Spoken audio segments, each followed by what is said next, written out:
আসসালামু আলাইকুম আমার প্রাণপ্রিয় বন্ধুরা। আজকে আরেকটা টপিক নিয়ে চলে আসলাম আপনাদের মাঝে। তখন আমি আগে একটা ভিডিও পোস্ট করেছি বা পরে করছি জানি না, সাদা পাখ এখানে কালো পাখের সরাসরি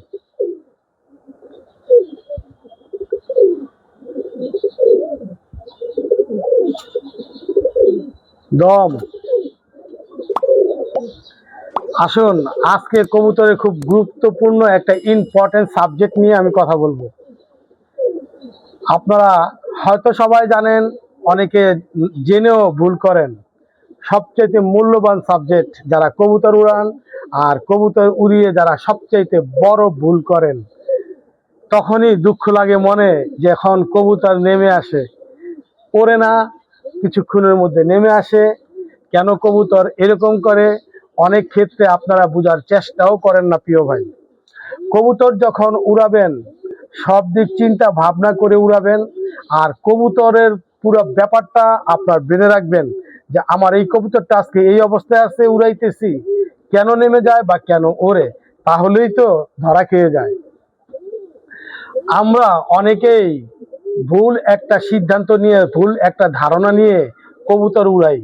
যে অনেকেই বলেন যে কবুতরকে যদি ইচ্ছা মতো পেট ভরে খাবার খাইয়ে দেওয়া হয়, ওর মধ্যে ক্ষুধা থাকে না, ক্ষুধার ভাব টেন্ডেন্সি থাকে না, ওই কবুতরটা ভালো ওড়ে, কারণ শরীরে শক্তি থাকে, ভালো ওড়ে।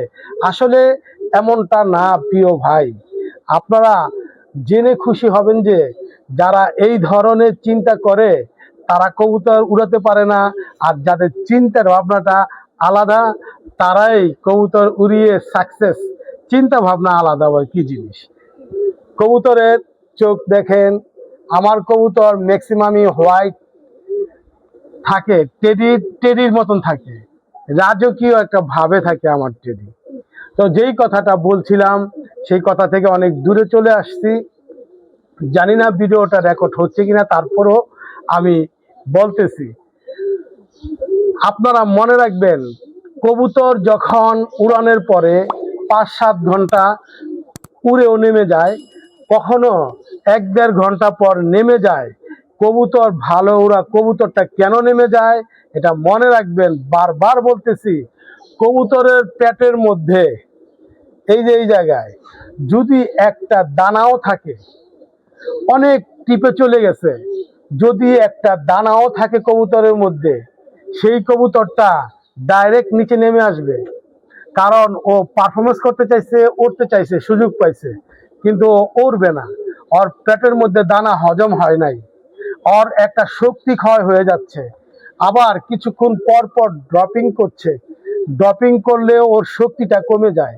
এই জন্য সেই কবুতরটা আকাশে বেশিক্ষণ পারফরমেন্স করবে না। আমার বন্ধুরা, এই হলো মূল কথা, যে কবুতরকে খাওয়ানো অবস্থায় কখনোই উড়াবেন না। এটা আপনাদের কাছে আমার অনুরোধ।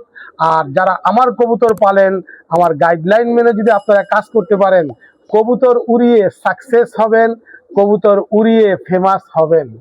এটাই আমার চাই, যে আমার বন্ধুরা যে ভালো জিনিস শিখুক, হাই ফ্লায়ার কবুতর নিয়ে কাজ করে তারা অনেক দূর এগিয়ে যাক, অনেক সফলতা পাক।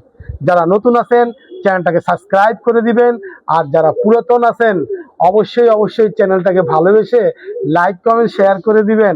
কখনো কোনো শেয়ার পাই নাই ভাই, চাইও না, কারণ আপনাদের অনুরোধ করার দরকার নাই। আমরা যারা ভালোবাসে এমনিতেই ভালোবাসে। ভালো থাকবেন সবাই। আল্লাহ হাফেজ। আসসালামু আলাইকুম।